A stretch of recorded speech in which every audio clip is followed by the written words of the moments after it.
So it's your girl Sierra, and today I just wanted to come at you really quick with a few quick tips on those who may be navigating the criminal and the family court system, and you are a survivor with children of domestic violence.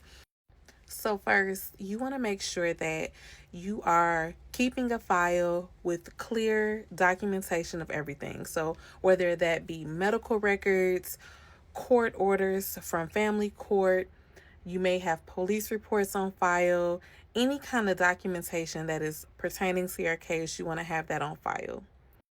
You also want to make sure that you are keeping dates for any upcoming or scheduled hearings. And you also want to make sure you are attending those hearings. No matter what it is, you want to be attending those hearings no matter what. And when you're at those hearings, you want to make sure that you are able to take notes and that you are able to ensure that you have any dates and times for future hearings that may come up. Another thing that you want to make sure that you do is keep constant communication with the prosecutor or prosecutors that may be overseeing your. Many times there may be prosecutors over your case, and that can change throughout the timing. So you may be going to court for a period of months or a period of years, and you may have multiple prosecutors overseeing your case over time. So some may stay, some may leave, but nonetheless, your case remains, and you want to make sure that you are staying in constant communication and having that information.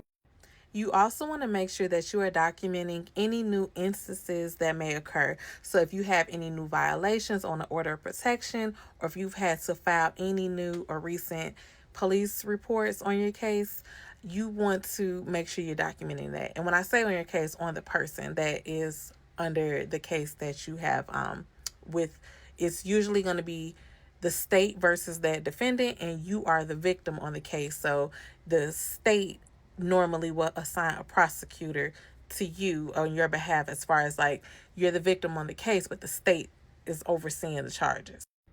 You want to also make sure that you're not violating any of your orders of protection. So if there's no contact with you and the individual outside of communicating for the children inside an app or something, that is what you want to stick to. You don't want to have any external communication going, because you don't want to have anything to detriment your case. Furthermore, you want to make sure that you do a victim impact statement. And if given the opportunity, you want to make sure you show up in court to read that aloud, so that the judge and the attorneys and the prosecutors and anybody in the courtroom can hear and know your voice and what you went through on your case, and how it has affected you and how it has propelled you moving forward. As a survivor, you have an opportunity to use your voice and to make impact. And the best way we can do that is to show the world and others who look at us as victims that we are victorious and that we can thrive and overcome in spite bad things that may have happened to us. So when you have an opportunity to use your voice in a strong way, I definitely encourage you to do so. Lastly, make sure that you stay on top of all things regarding your case. So after you attend that final hearing, make sure that you have come to peace, one, with knowing whatever the outcome is, that you did your best by putting your best foot forward, whether it was you had to meet with the prosecutors regarding what was going to happen on that case, and that you have used your voice in the best way that you can. You don't control the final outcome, but you definitely have an impact by using your voice and allowing the prosecutors and the judges to know what your voice is and where you stand on your case. Best of luck on your journey in court. And if you want to stay tuned, follow me for more. I am Tierra Bernice.